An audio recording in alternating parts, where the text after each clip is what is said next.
Thank you. Frame 24. Ronnie O'Sullivan, the break. That's enough now, please.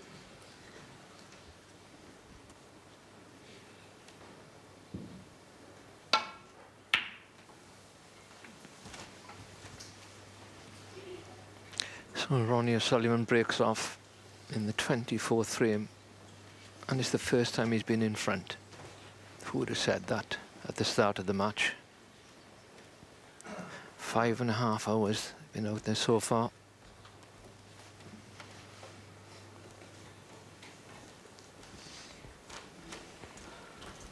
And that was Ronnie's highest break of the match to get that one frame advantage.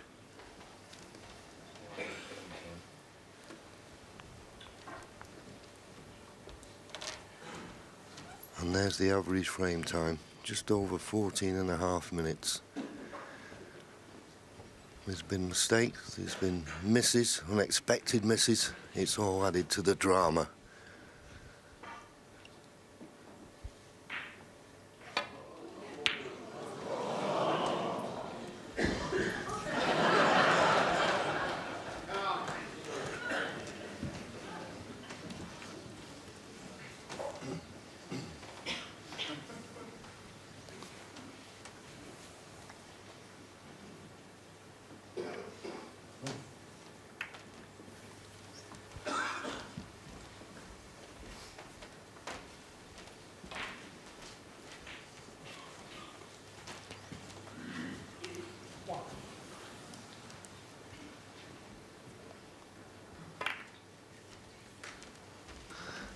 A little bit of a stalemate, this.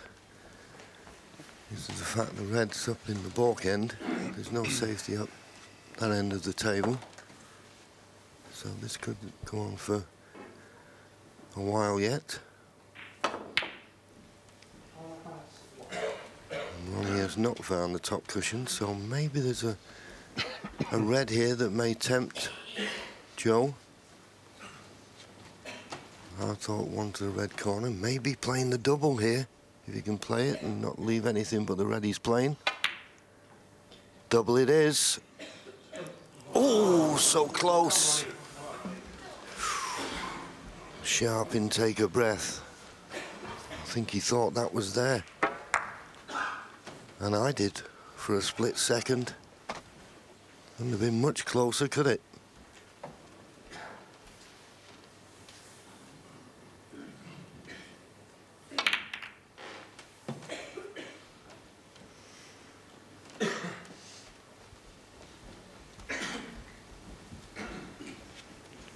Close enough the cushion here to stop Joe Perry playing return safety to that, so you just have to roll up now to the reds.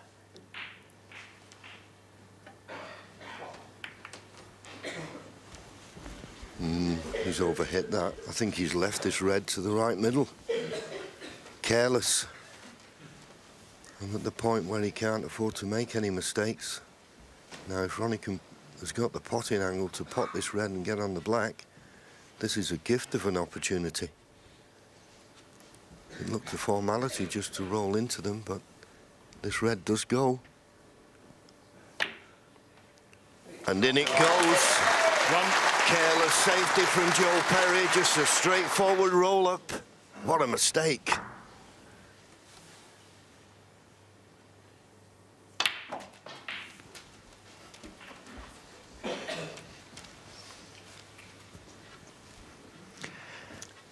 Joe Perry's there.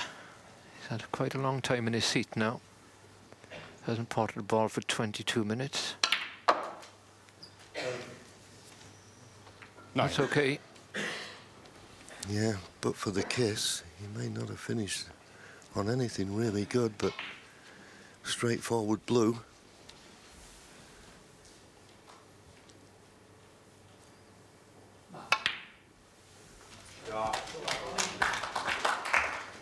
So this is a good chance for Ronnie now.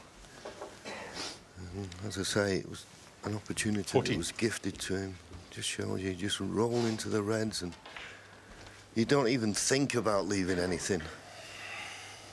And he just hit it a fraction too hard, pushed the other red away and left this one on to the right middle.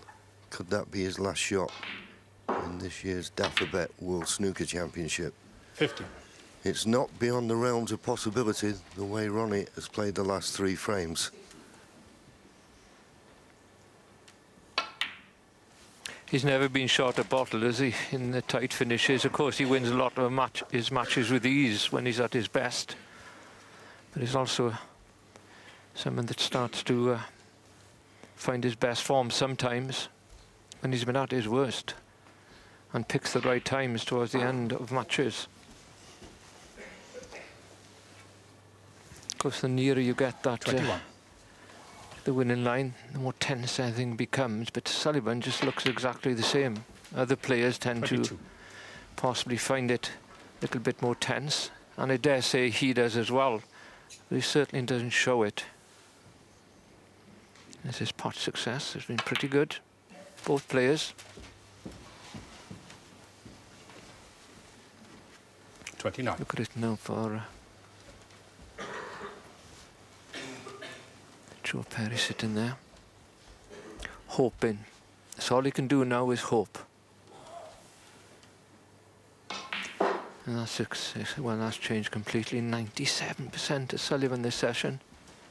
85 Perry.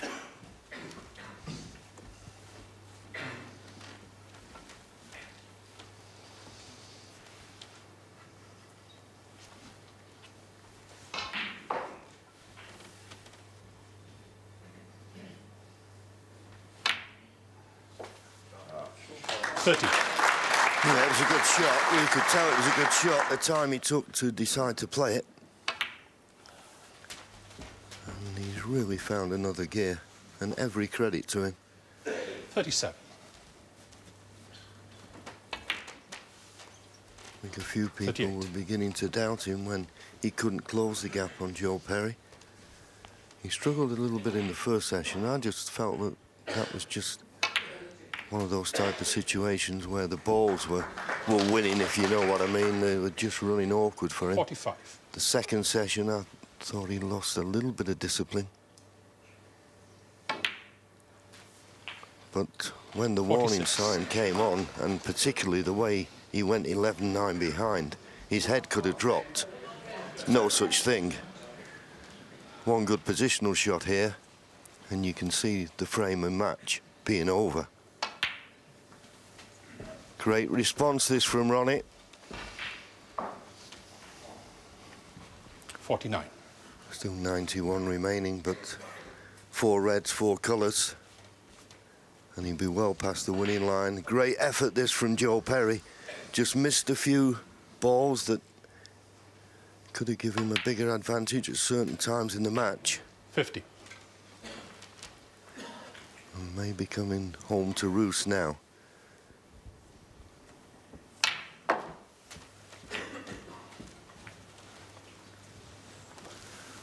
He's out of position. 57. 57 points to lead. I think the red he's closest to will go to the far left corner, but he was looking for something easier than this. But nothing looks difficult at the moment for Ronnie O'Sullivan.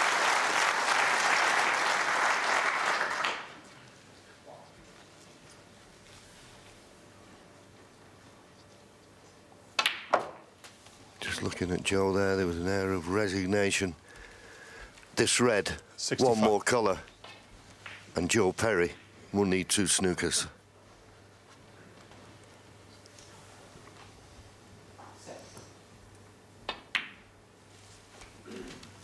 $66.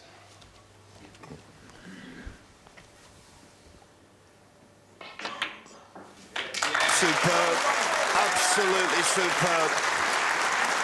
Short price favourite 71. to win the tournament. People were beginning to wonder 72. whether this was a hurdle he was not going to get over.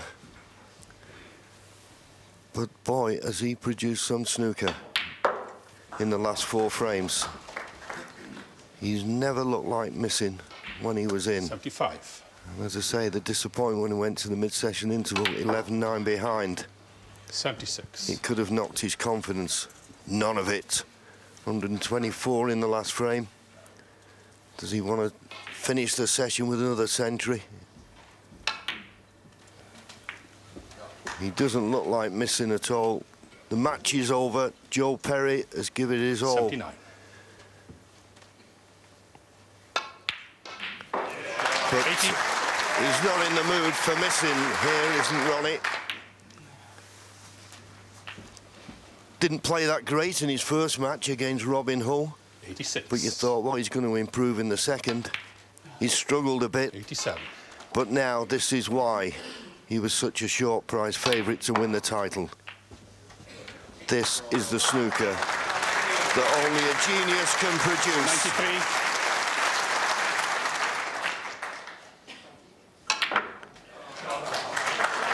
93. Now, come on, Ronnie, don't let everybody down. Get the century.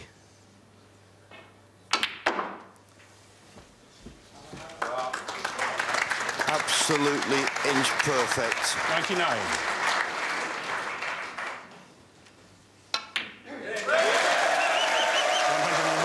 Well, that's the 26th century. Back-to-back centuries in the heat of battle.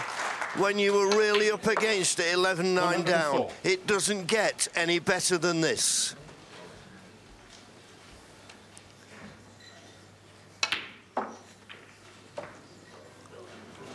And Joe Perry, 108. has to be said, the last two frames, well, the last three frames, has really done nothing wrong. But this is what can happen when you're playing against someone like Ronnie O'Sullivan. You don't have to make a mistake. He makes things happen. And they happen there, and they happen in style. And Joe will say, very well played, Ronnie O'Sullivan. Magnificent! The rocket was superb, and you can see what it meant to him. Unlucky Joe, you gave it your all, but that bit of magic from the reigning champion at the end was just too much for you. And Ronnie O'Sullivan will be mightily relieved. He's in the quarter-final. He beats Joe Perry. What a finish. 13 frames to 11. What a finish indeed, and here he is, having won the last 4 frames to take it.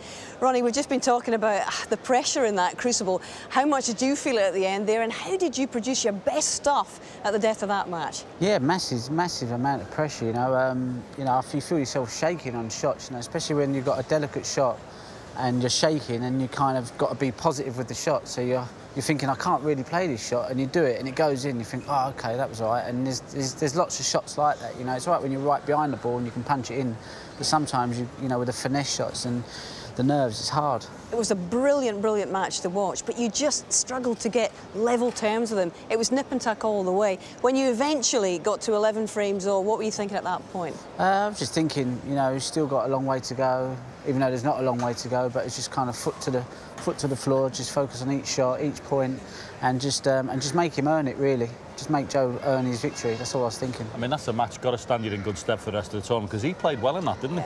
Yeah, no, he played really well. You know, he was solid, made me graph for it, and every time I got near him, he pulled away again. And so to do that all match, I know how difficult it is, because I've always been ahead most times, and when people come back to me, I pull away. You find you break them. So I felt like I could have broke, but I just thought, you know, you just got to find some resolve from somewhere. The last frame before you went to the overnight, the 16th frame, where he had a chance to go 10-6, and you'd given him chances. That must have been a big boost, actually, to only go in 9-7 as opposed to 10-6. Yeah, 9-7's, you know, you're still well involved in the game. You've got a bit to play with. I knew he still had to win 4 frames, and it's never going to be easy the last session. But even at 10-6, you know, you never feel like... Sometimes the bigger the lead, the more you can kind of talk yourself out of winning it, you know. So, you know, it's never over. I mean, 11-5, you think you're comfortable. At 10-6, there's still a game involved, you know, and it's this venue, you don't have to be the best player in the world, but if you can find some rhythm and be comfortable out there, you can beat the better players, you know, and Joe's one of them players, along with Matthew Stevens, that just feel comfortable out there, and they can make it difficult for you. I know Dr. Steve Peters was in your corner this morning. Wasn't he for the first couple of days of this match? What did he bring you today? You know, because he said, I'll come up Thursday. I said, no. I said, I'm all right. I said, you've got Liverpool, you know, because obviously Liverpool going for the Premier League. And I know, you know, how important that is for him and for the Liverpool people. You know, I've got friends from Liverpool. and it would be so great for them if they can do it. So I'm just mindful that I don't want to take all his time up, and I said that's more important. I said I'm going to be okay, but really I made a mistake. I could have done with him here Thursday, but he said he's not going to make that mistake again. He's going to be around a bit more now, and so yeah, you know, it was a big boost for me this morning, because there was a couple of little things, you know, that I was thinking wrong, but that's normal. But I just it was just good to sound it off of him, and I felt a bit more relaxed going into today. Absolutely, I'm sure you did. Before we let you go, we want to hear from Joe Perry, obviously, because as we've said, we've been applauding him because he really stood up to Ronnie today. Let's get his thoughts on what was a fine effort.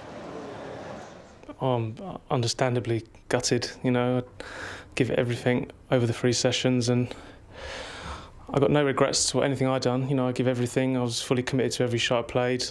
I still felt calm and relaxed at the end, so I've done everything I could. I just run into an absolute, you know, genius at the end. So what can you do? Someone's going to have to a superhuman effort to beat him. You know, I've played up there, you know, the high end of my game, and for 3 sessions, and it wasn't quite good enough. And you know, there's people out there capable of beating him, but boy, you've got to be at your absolute best and hope that maybe he's just a little bit off. But when he plays like that, it's hard to see anyone else, you know, winning the world title. Well, next to try is going to be either Sean Murphy or Marco Fu, because they'll be playing their last 16 match shortly. But Ronnie, you know, you've had a brilliant season already, 4 titles, and I read that you said the other day that, you know, even if you don't win the world title, it's still a great season for you. How do you feel about this campaign and going for 3 in a row? Yeah, it'd be fantastic to get 3 in a row, but obviously, you know, like I go back to 2011, I was ready to just turn it all in, and it was only because of working with Steve that he gave me that impetus, if you like, and a newfound freedom to want to play, you know. So for me to win 2, I've got 2 more than I ever thought I was going to get. So everything there is a bonus for me, even getting through that match, or even just being here playing. I feel like I'm playing with nothing to lose. You know, if my career ended tomorrow, I'd go, you know, I've got 2 more world titles than I ever thought I was going to get, you know, 2 or 3 years ago. So it's nice to be playing with that in the back of my mind, because you know, even when it's tough, you can get a bit hard on yourself, but then I have to remind myself that I'm just pleased to be here, you know, and competing and enjoying it. Joe Perry was on record as saying you've always had the game, but now you've got the head as well. Do you agree with that? Yeah, I've always had the game, but never really showed it as consistently as I probably have the last 3 years, and I think that's what Steve's really helped me with, is just finding, even when I get a setback, I'm quickly back on track, and I'm finding momentum and form, and the game's coming, not all the time, but the game, when it does come easy to me, I feel like I'm just steamrolling, and like the last 2 tournaments, I was getting in my head that I wasn't just wanting to win the finals, I wanted to win them 9-0, 9-1, and I just thought, that's good thinking like that, but it's dangerous, because when someone comes at you like Joe Perry, I was a bit like, oh, I'm not used to this, so I need a few beatings, I need a few, bring me back down to earth, because it's never going to be that easy, but the way I was playing, it's just like I was just on such a strong momentum, and you can get overconfident, and then when you go behind, it's like, well, I'm not used to this, so I need to play more tournaments, really, for that to happen. So, yeah. Well, it's your 16th at last count, Crucible quarter-final that you're through to. Well done, Ronnie. It's great to see you, and thanks for coming in to chat to us today. You've had us all in palpitations this morning, I can honestly say, but it was a fantastic match. Now, Ronnie's going to be, I'm sure, having a bit of a rest and getting ready for that quarter-final, but here's what's coming up the rest of our afternoon.